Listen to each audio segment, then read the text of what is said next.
আসসালামু আলাইকুম ওয়া রাহমাতুল্লাহি ওয়া বারাকাতুহু। পবিত্র ঈদ উল ফিতরের সকলকেই প্রীতি শুভেচ্ছা এবং অভিনন্দন। আমি শেখ আমন রাজ, কুকুরডি গ্রামবাসীর স্থানীয় বাসিন্দা।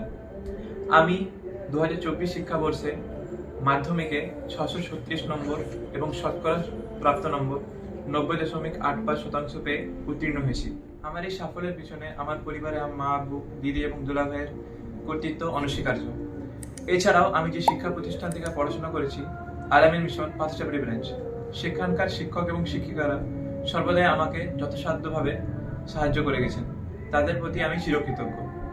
আমি যেন আগামী দিনে আরো ভালো জায়গায় পৌঁছতে পারি, সেই জন্য আপনারা সকলে আমার জন্য দোয়া করবেন। আসসালামু আলাইকুম, থ্যাংক ইউ। আসসালামু আলাইকুম।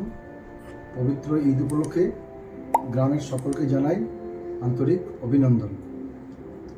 আমি শেখ মোতালিব, শেখ আমন রাজের বাবা। আমার ছেলে যে এখান থেকে পড়াশুনো করেছে সেটা হচ্ছে আল-আমিন মিশন। আল-আমিন মিশনে পড়াশোনার জন্য যেটুকু আর্থিক ব্যাপারটা আছে সেটা আমার সাধ্যমতো যতটুকু পেরেছি আমার ছেলেকে আমি জুগিয়ে গেছি। তবুও আর কি ছেলেদেরকে একনিষ্ঠভাবে পড়াশুনো করা উচিত। এই জন্যই বাবা মায়ের তো ইচ্ছা থাকেই যে তার ছেলে পড়াশুনো করে সামনে এগিয়ে যাক, ভালো রেজাল্ট করুক।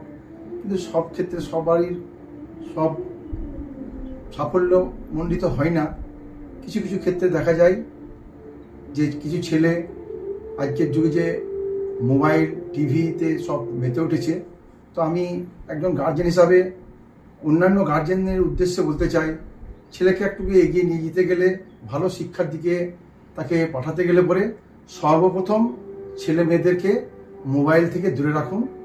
দেখবেন আপনার ছেলে অদূর ভবিষ্যতে অবশ্যই ভালো রেজাল্টের দিকে আমার ছেলের মতোই এগিয়ে আসবে, হয়তো আরও বেশি ভালো রেজাল্ট করতে পারে। আসসালামু আলাইকুম।